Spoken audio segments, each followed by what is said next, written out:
Hello दोस्तों, स्वागत है आपका हमारे चैनल पर। मेरा नाम सोहन है। ये कहानी आज से लगभग 5 साल पहले की है। ये मेरे और मेरी चाची के बीच हुई एक घटना के बारे में है। उन दिनों मैं अपने फाइनल ईयर की पढ़ाई कर रहा था। आपको बताता चलूं कि मेरा ज्यादा ध्यान उन दिनों पढ़ाई में नहीं लगता था, क्योंकि वह लास्ट ईयर था। तो उस साल में मैं ज्यादा समय मस्ती करने में ही बिता रहा था। हर समय मैं आवारा घूमता रहता था और इधर उधर मटर गश्ती करता रहता था। अपने फोन पर मैं हर वक्त बिजी रहता था। इस तरह से मैं अपने टाइम का पूरा एंजॉय कर रहा था। लेकिन कहते हैं ना कि एक ही काम बार बार किया जाए तो फिर बोरियत हो जाती है, इसलिए अब बोर हो जाता था। क्योंकि अब मुझे असल में रोमांस करना था, लेकिन मेरे पास उसका कोई जुगाड़ नहीं था। लेकिन कहते हैं ना, जहाँ चाह वहाँ राह। तो भगवान ने मुझे एक बहुत ही अच्छा मौका दिया। यह बात उन दिनों की है जब मेरे घर वाले कुछ दिन के लिए किसी रिश्तेदार के यहाँ पर शादी के लिए जा रहे थे। मेरे एग्ज़ाम थे, इस वजह से मैं नहीं जा सकता था। मेरे चाची जी, जो कि हमारे घर के बगल वाले घर में ही रहती हैं, उन दिनों उनके बेटे की तबीयत ठीक नहीं रहती थी, इसलिए वह भी नहीं जा रही थी। इस वजह से मेरे खाने पीने का इंतजाम चाची जी के घर पर ही था। मेरी चाची सांवली थी, लेकिन उनको देखकर कोई भी उन पर फिदा हो जाए। वह हल्की सी भारी शरीर की मालकिन है, लेकिन ऐसा वजन उन पर काफी अच्छा लगता था। उनको एक बार देख लेने के बाद तुरंत ही वह 90 डिग्री पर हो जाता था। लेकिन अभी तक मुझे चाची के साथ कुछ करने का मौका नहीं मिला था। मैं उनको सिर्फ सपनों में ही कर पाता था। मेरे घर वालों ने चाची को पहले से बोल दिया था कि मैं भी घर पर ही रहने वाला था। फिर जिस दिन सब लोग शादी में चले गए तो मैं चाची के वहाँ खाना खाने के लिए गया हुआ था। उस दिन खाना खाते हुए ही मेरी नज़र चाची के गुब्बारे पर गई। क्या बड़े बड़े थे, दिल कर रहा था अभी जाकर पकड़ लूं।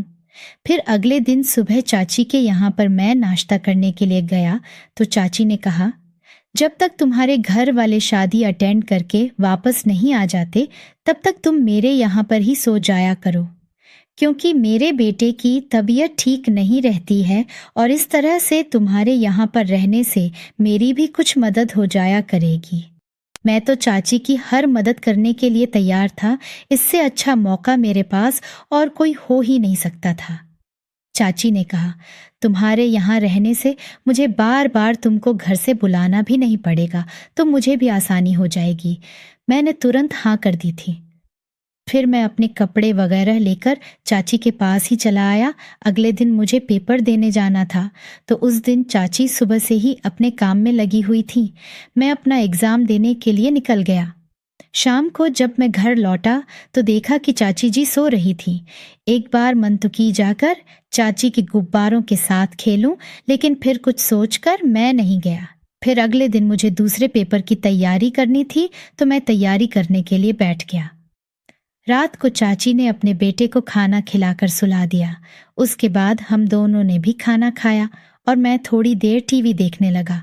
तभी चाची भी अपने बर्तन वगैरह साफ करके किचन का काम खत्म करके टीवी देखने चली आई। बहुत रात होने के बाद चाची ने बोला, चलो अब सोते हैं। चाची के घर में 2 बेड थे, एक उनका और एक बच्चों का बेड था। मैं चाची के साथ ही उनके बेड पर ही सो गया। रात को जब मैं पेशाब करने के लिए उठा तो मैंने देखा कि चाची की वह इस समय चाची क्या लग रही थी। इससे पहले मैंने कभी चाची को ऐसी नहीं देखा था। उन्हें ऐसे देखकर तो मेरी नींद उड़ गई। चाची गहरी नींद में सो रही थी। मैंने सोचा क्यों ना कुछ छेड़खानी किया जाए। मैं उनके गुब्बारों को सहलाने लगा, पर वह कुछ नहीं बोली। मेरी हिम्मत बढ़ रही थी, लेकिन मुझे लगा कि वह जागी हुई है, तो मैं कमरे की लाइट चालू कर दी। लाइट ऑन होते ही वह डर गई और उन्होंने पता नहीं क्यों मेरा विरोध करना शुरू कर दिया। चाची मुझे गुस्सा होकर पीछे धकेलने की कोशिश करने लगी। वह कहने लगी, ये सब गलत है। वह मुझसे कह रही थी कि तुम मेरे बेटे के जैसे हो, लेकिन अब मुझसे रुका नहीं जा रहा था। लेकिन कुछ मिनट के बाद ही उन्होंने विरोध करना बंद कर दिया। शायद ये सब उनके विरोध करने का नाटक था। थोड़ी देर बाद जब उनका विरोध कम हुआ तो वह रोने लगी और बोली कि कब से वह इसका इंतजार कर रही थी। मैं चाची की बात सुनकर अपने कानों पर यकीन नहीं कर पा रहा था और बोला, हाँ चाची, मैं तो तैयार ही हूँ।